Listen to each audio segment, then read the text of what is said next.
So, sir, I'd like to give you a background on what brought us here. So, in April of 2023, we received a walk-in to the embassy. The person spoke to RSO. When they spoke to RSO, they said they would like to speak to Homeland Security.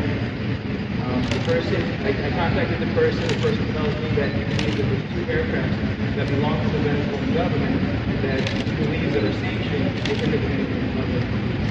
Shortly thereafter, I queried some databases, and I learned that one of the two aircraft was sanctioned in January 2020 under the Trump administration and put on the SNL list, blocked properties list.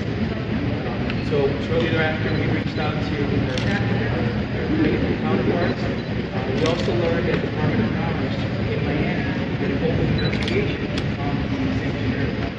We reached out to our Dominican counterparts, and with our vetted unit, they quickly located the aircraft right here at this anchor spacer, two of the aircraft. What was of interest to us, sir, was that they were receiving light maintenance and heavy maintenance. One of the aircraft was being done in a short amount of time. But that aircraft was purchased in 2023 by a shell corporation, by a fictitious corporation. Besides being bought by that corporation, the aircraft was flown from Boca Raton to St. Vincent, even though it was registered to St. Martin. And immediately thereafter, it was flown to hangar number 4 in La Gallota, presidential hangar for Nicolás Maduro. Since that aircraft was utilized for very serious stages by the legitimate president Nicolás Maduro to include the 2023 U.S. Venezuela Christmas swap. So we were able to find out about that aircraft. This aircraft was sanctioned, but shortly thereafter, they repaired the aircraft. This aircraft carried the answer was a 2003 Falcon, and this one's a 2000 PX.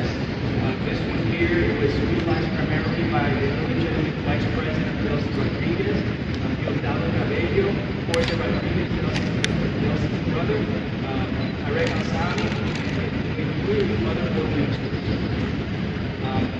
Collectively, these two planes give us a treasure trove of intelligence to include all of the Air Force members, a list of all their every single one of the Air Force members and all of their personally identifiable names. We found receipts, even though the other aircraft claimed to be civilian aircraft, the receipts, all of those were paid by Venezuelan Air Force. We also flight manifests. And what's going to be of value as well is the transponders that are located. Transponders provide their flight data recorder and point data recorder that will be able to get all the information for these aircraft that they would block their signals when they were avoiding the country that we suspect as in September 2019 going to Iran. So with the collaboration of the Dominican government, we found out that the Venezuelans that were coming here, and it was primarily Hugo Chavez's former pilot, now Maduro's a pilot, with his crew, they came to pick up the aircraft, and we were able to subvert that on 2 separate occasions.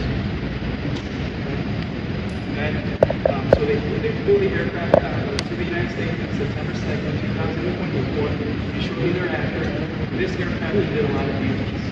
So once the Venezuelans found out that the other aircraft was transported, they no longer sent anyone into this because they're the one.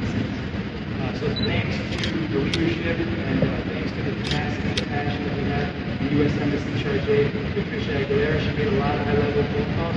We were able to get the money to fix this aircraft and proceed with what the Seizure aircraft. So, Rob? Sir, I present to you the seizure warrant obtained by the Department of Commerce in Miami by the Southern District of Florida. The seizure warrant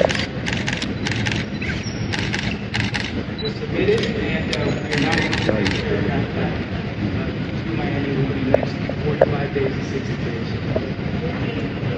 Sir, HSI has a tool